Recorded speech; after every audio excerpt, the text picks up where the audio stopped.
तो भाई देखो, जब से आईपीएल 2024 की शुरुआत हुई है, चारों तरफ बस एक ही सवाल पूछा जा रहा है कि आईपीएल खत्म होने के बाद जो टी20 वर्ल्ड कप 2024 आना है, आखिर वहां कौन से प्लेयर जाएंगे और कौन से प्लेयर जाते जाते रह जाएंगे। बीच में खबर आई थी कि 4 इंडियन सिलेक्टर्स हर मैच में ट्रेवल कर रहे हैं आईपीएल के, ये देखने के लिए कि कौन सा प्लेयर फॉर्म में है, किस प्लेयर का कैसा टच चल रहा है, ताकि उस बेसिस पे टी20 वर्ल्ड कप 2024 की टीम अनाउंस करी जा सके। अब आप यहां पे सोच रहे होंगे कि भाई सच में टी20 वर्ल्ड कप 2024 की टीम आ चुकी है। भाई देखो, टीम तो अनाउंस होनी है अप्रैल एंड में, जैसा कि खबर आई थी कि अप्रैल के अंत में यहां पे टी20 वर्ल्ड कप 2024 की टीम का अनाउंसमेंट करा जाएगा। पर भाई फिलहाल एक स्क्वाड सामने आया है, none other than Irfan Pathan की तरफ से। कल के दिन इरफान पठान ने टी20 वर्ल्ड कप 2024 के लिए एक प्रोबेबल स्क्वाड यहां पे बताया है, जो अब मैं आपको बताने वाला हूं। और इस स्क्वाड में मुझे क्या कमी लग रही है, मेरे हिसाब से यहां पे कौन सा प्लेयर नहीं होना चाहिए, कौन सा प्लेयर है जिसकी जगह यह प्लेयर होना चाहिए, मैं सब कुछ यहां पे बताऊंगा।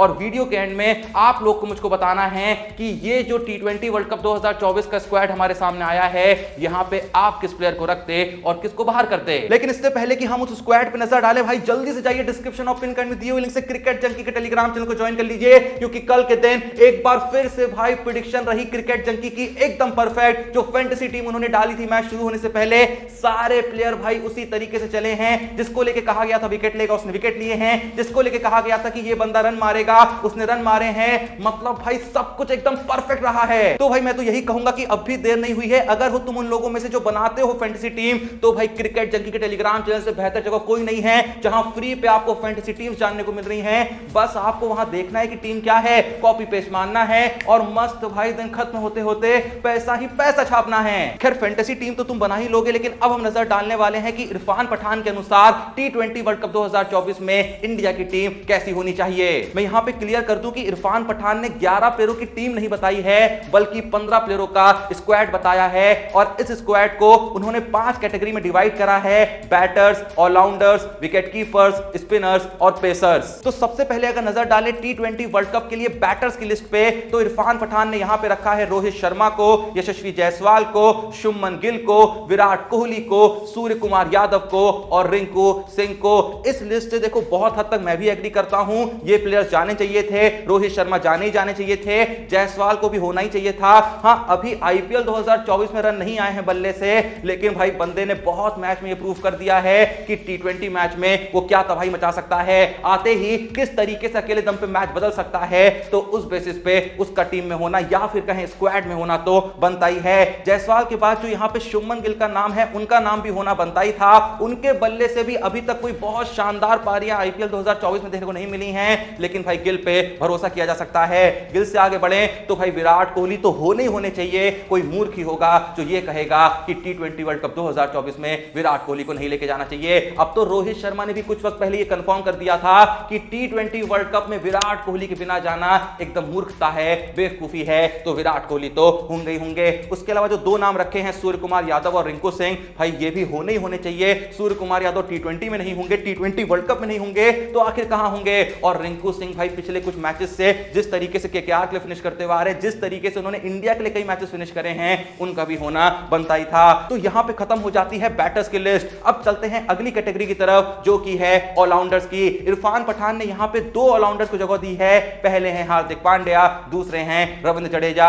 ये चॉइस तो बहुत ही आसान सी थी कि जब भी भाई ऑलराउंडर चुनने होंगे तो हार्दिक पांड्या तो होने ही होने चाहिए और जडेजा भी होने चाहिए। यहां पे कुछ लोग कह सकते थे कि भाई अक्षर पटेल की भी जगह बननी चाहिए थी ना, पिछले काफी टाइम से वो भी टी20 में अच्छा कर रहे हैं, इवन ओडीआई में भी उन्होंने डिसेंट कंट्रीब्यूशंस दिए हैं। पर भाई देखो, जब जडेजा होना तो ज्यादा सोचना नहीं चाहिए, क्योंकि जडेजा भाई कुछ भी कर सकते हैं, बैटिंग में भी कमाल कर सकते हैं, बॉलिंग में भी कमाल कर सकते हैं और फील्डर तो कमाल के हैं ही। 1-2 विकेट तो बंदा फील्डिंग से दिलवा देता है। तो अभी तक जो हमने 2 कैटेगरीज टच करी हैं, वो है बैटर्स और ऑलराउंडर्स की, और टोटल प्लेयर्स हम यहां पे कवर कर चुके हैं 8। अब चलते हैं अगली कैटेगरी की तरफ, तो वो कैटेगरी है विकेट कीपर्स की। अब वैसे तो इरफान पठान ने यहां पे 3 विकेट कीपर्स का नाम रखा है, लेकिन साथ ही साथ ये भी लिखा है कि इन 3 में से 2 ही टी20 वर्ल्ड कप में जाने चाहिए, इस बेसिस पे कि किसका फॉर्म टी20 वर्ल्ड कप के टाइम ज्यादा बेहतर चल रहा है। तो 3 नाम जो यहां पे उन्होंने रखे हैं, एक है जितेश का, अगला है ऋषभ पंत का और तीसरा है केएल राहुल का। मतलब इरफान पठान के हिसाब से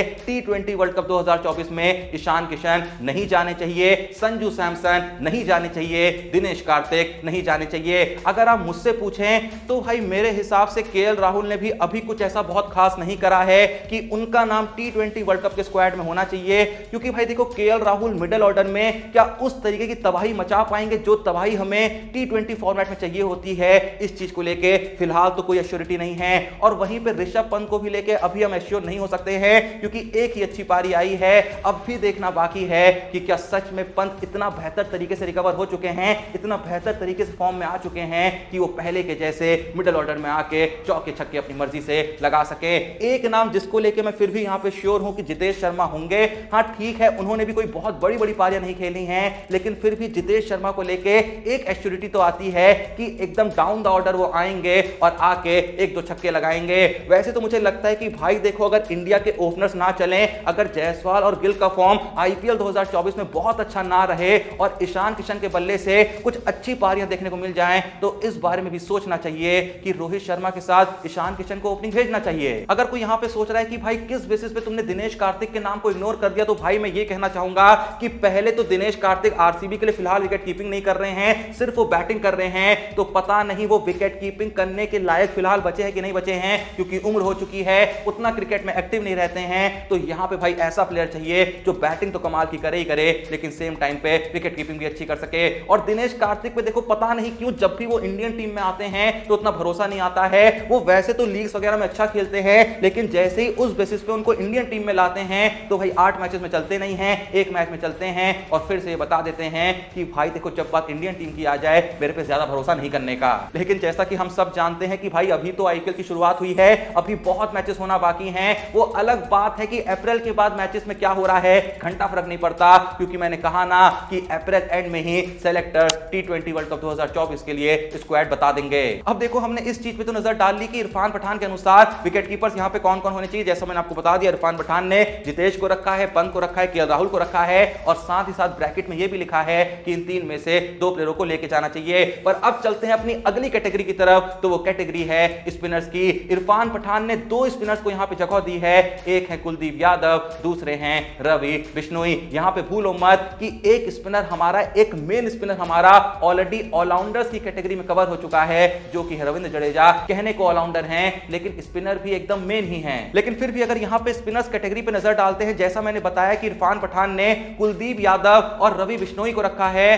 तो भाई देखो मुझे लग रहा है कि थोड़ी सी जल्दबाजी कर दी है। अगर चहल ऐसी ही परफॉर्मेंस दे जैसी वो पिछले कुछ मैचेस से आईपीएल में दे रहे हैं, तो भाई वो बिश्नोई से ज्यादा काम आ सकते हैं। मतलब बिना किसी लॉजिक के आंख बंद करके बिश्नोई को ले जाने की कोई जरूरत नहीं है, क्योंकि चहल जो है इस समय सच में बहुत ही शानदार बॉलिंग करा रहे हैं। क्या आपको भी लगता है कि चहल को इस तरीके से इग्नोर कर देना एक बहुत बड़ी भूल हो सकती है इंडिया की? क्योंकि भाई पिछले काफी आईसीसी टूर्नामेंट से हम ये देख रहे हैं कि चहल को एंड में आके इग्नोर कर दिया जाता है। उनको बीच बीच में मैचेस तो खिलाए जाते हैं, अभी तो मैचेस भी नहीं खिलाए जा रहे हैं, लेकिन पिछले काफी वर्ल्ड कप से वो टीम का हिस्सा नहीं बन पाए हैं। तो क्यों ना इस बार चहल को लेके जाया जाए और क्या पता किस्मत बदल जाए। खैर ये तो बात हो गई स्पिनर्स की। अब नजर डालते हैं अपनी आखिरी कैटेगरी पे, जो की है पेसर्स की। तो पेसर्स में इरफान पठान ने कुल 4 प्लेयरों को रखा है। 2 प्लेयर यहां पे बिल्कुल कंफर्म बताए हैं, जसप्रीत बुमराह और मोहम्मद सिराज। लेकिन 2 प्लेयरों में एक कंफ्यूजन उन्होंने रखा है कि इन 2 में से किसी एक को लेके जाना चाहिए, और ये 2 प्लेयर हैं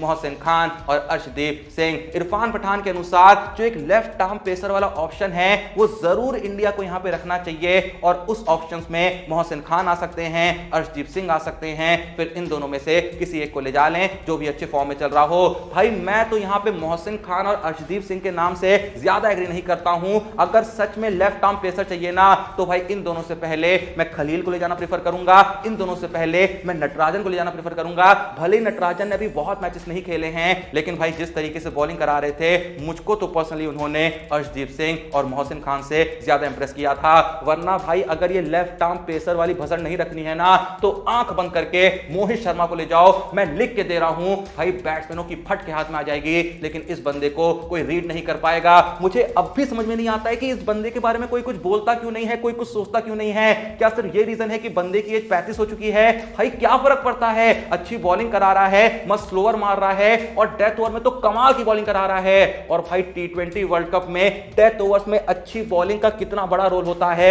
हम सबको पता है। पिछले काफी टाइम से हम इसी चीज में स्ट्रगल करते रहे हैं। सोच के देखो, जब हमारे पास टी20 वर्ल्ड कप 2024 में डेथ ओवर्स में बुमराह होंगे और साथ में मोहित शर्मा होंगे तो हमारा जो डेथ बॉलिंग का अटैक होगा कितना खतरनाक हो जाएगा। तो अंत में मैं यही कहना चाहूंगा कि जब हम इरफान पठान के इस T20 वर्ल्ड कप 2024 के ओवरऑल स्क्वाड पर नजर डालते हैं तो कुछ छोटी छोटी खामियां देखने को मिलती हैं। पहले तो विकेटकीपर बैट्समैन को लेकर बहुत श्योरिटी यहां पे नहीं दिखती है, क्योंकि भाई मेरा तो सिंपल सा मानना है जब प्लेइंग 11 बनेगी ना तो चौथे, पांचवें, छठे और सातवें नंबर का जो प्लेयर है वो लगभग कंफर्म है। चौथे पे सूर्य कुमार यादव खेलेंगे ही खेलेंगे, पांचवें पे हार्दिक पांड्या खेलेंगे ही खेलेंगे, चाहे जो भी कह लो बंदा काम तो आएगा जब T20 में खेलेगा। और वहीं पे छठे सातवें पे जडेजा और रिंकू सिंह आपको खेलते हुए दिखेंगे ही दिखेंगे। मतलब जो सीक्वेंस है वो ऊपर नीचे हो सकता है, हार्दिक कभी नीचे आ गए, रिंकू ऊपर आ गए, लेकिन फोर्थ, फिफ्थ, सिक्स, सेवेंथ यही लोग खेलेंगे, ये तो कंफर्म है। उसके बाद बचती है टॉप 3 पोजीशन जहां पे रोहित शर्मा होंगे ही होंगे,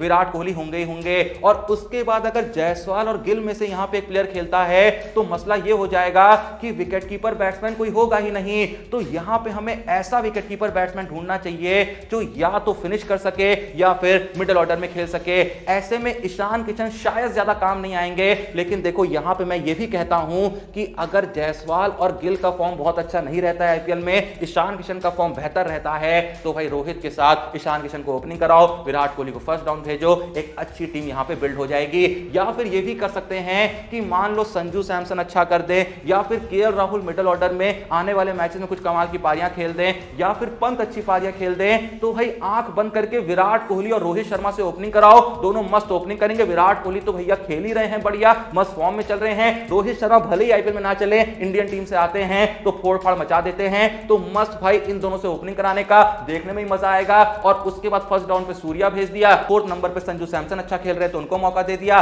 पंत अच्छा खेल रहे तो उनको मौका दे दिया, केएल राहुल अच्छा खेल रहे तो उनको मौका दे दिया। और अगर ये तीनों ही अच्छा नहीं कर रहे हैं तो जितेश हो गए, दिनेश कार्तिक हो गए, इनमें से जो भी अच्छा कर रहा है उसको नीचे खिला देने का। लेकिन यहां पे भाई मैं वंस अगेन यही कहना चाहूंगा कि अगर मेरे पास ऑप्शन होता महेंद्र सिंह धोनी को खिलाने का तो भाई सबसे पहले विकेट कीपर बैट्समैन के रूप में मैं एमएस धोनी को खिलाता। पहले तो भाई हमको उनका दिमाग मिल जाता, और जिस तरीके से खेल रहे हैं मतलब इन सारे ऑप्शन से तो बेहतर ही खेल रहे हैं। मस्त नीचे आते या फिर थोड़ा सा ऊपर ही भेज देते, कहा जाता जाओ भाई तुम आंख बंद करके हिटिंग करो, और जिस तरीके से हिटिंग कर रहे हैं भाई बॉलरों का भूत बना देते। उसके अलावा देखो भाई धोनी के होने से एक वाइब आती है कि आसानी से हारेंगे नहीं, वो वाइब भी आ जाती। पर ये तो भाई सिर्फ सपने हैं, सच तो होने नहीं वाले। बाकी मैंने यहाँ पे स्पिनर्स और पेसर्स की कैटेगरी में कुछ सजेशन दिए हैं कि चाहल को इतने बुरे तरीके से भी इग्नोर नहीं करना चाहिए, उनके बारे में भूल नहीं जाना चाहिए। अगर वो अच्छा कर रहे हैं तो आजमा के देखना चाहिए। और पेसर में भाई मोहित शर्मा के बारे में थोड़ा तो ख्याल करना चाहिए। भाई अभी तो मोहम्मद सिराज का ही फॉर्म बेकार चल रहा है T20 में। अभी तक जितने ही मैचेस हुए हैं, एक मैच में अच्छी बॉलिंग करी है, 2 मैचेस में बहुत ही खराब बॉलिंग करी है, लेकिन भाई उस बंदे को टीम में रखा है। चलो ठीक है भाई, पास रिकॉर्ड अच्छा है, बड़े बॉलर है, एक्सपीरियंस बॉलर है, रहने चाहिए। और अगर अच्छा ना करें तो थोड़ा सा यह भी सोचना चाहिए कि भाई बाहर का रास्ता दिखाया जा सकता है, क्योंकि सिराज टेस्ट और ओडीआई में तो बहुत अच्छे हो चुके हैं, पर T20 में कुछ बहुत बड़ा कमाल ऐसा नहीं करा है, कोई ऐसी तबाही नहीं बचाई है। तो 2 पल के लिए अगर जरूरत पड़े तो सिराज को भी कहा जा सकता है कि आप उतना अच्छा नहीं कर रहे हैं तो आप T20 वर्ल्ड कप में नहीं जा सकते हैं। पर मोहित शर्मा के नाम के बारे में थोड़ा तो सोचना चाहिए। अगर खलील भी भाई जिस तरीके से परफॉर्म कर रहे हैं ऐसा ही परफॉर्मेंस देते रहें तो उनके नाम के बारे में भी 100% सोचना चाहिए। नटराजन अच्छा कर रहे हैं तो उनके बारे में सोचना चाहिए, क्योंकि ये नाम जो है फिलहाल तो भाई अर्शदीप सिंह से बेहतर कर रहे हैं, ऐसा मेरा मानना है। तो ये है यहाँ पे T20 वर्ल्ड कप का स्क्वाड इरफान पठान के हिसाब से। और मैंने आपको बता दिया कि मेरे यहाँ पे सजेशंस क्या हैं, मैं यहाँ पे किसको किससे रिप्लेस करता। अब आपकी बारी है, आपको इस स्क्वाड में क्या कमियां दिख रही हैं, आपके हिसाब से कौन जाना चाहिए स्पिनर्स में, कौन जाना चाहिए पेसर्स में जो यहाँ पे नहीं है, कौन जाना चाहिए विकेट कीपर बैट्समैन के रूप में। जो भी आपका मानना है, जो भी आपकी एडवाइस है, जो भी आपकी राय है, कमेंट सेक्शन में जरूर देना। एंड याद से जैसा मैंने कहा कि गलती से भी भूल मत जाना कि डिस्क्रिप्शन और पिन कमेंट में लिंक मौजूद है क्रिकेट जंकी के टेलीग्राम चैनल का। भाई सच में अगर फैंटेसी टीम वगैरह बनाते हो तो भाई जितनी श्योरिटी यहां से मिल सकती है, जितनी परफेक्ट टीम यहां से मिल सकती है, कहीं से नहीं मिलने वाली। एक एक प्रेडिक्शन भाई इतनी एक्यूरेट आ रही है, भाई आंख बंद करके टेलीग्राम चैनल ज्वाइन कर लो, फ्री में सब कुछ मिल रहा है तो क्या जा रहा है, जल्दी जाओ भाई ज्वाइन करो। और साथ ही साथ जैसा मैंने कहा व्हाट्सएप नंबर स्क्रीन पे है, डीएम भी कर सकते हो। व्हाट्सएप तो चलाते ही होगे ना, मतलब भाई मैच शुरू होने से पहले वहां भी फ्री में तुमको टीमें वगैरह मिल जाएंगी, प्रेडिक्शन मिल जाएंगी। मस्त भाई उन प्रेडिक्शन का इस्तेमाल करना, अपनी टीम बनाना और मैच खत्म होने तक पैसा ही पैसा कमाना। वीडियो पसंद आई लाइक कर देना, चैनल को सब्सक्राइब कर देना। मिलते हैं नेक्स्ट वीडियो में, तब तक के लिए जय हिंद, धन्यवाद।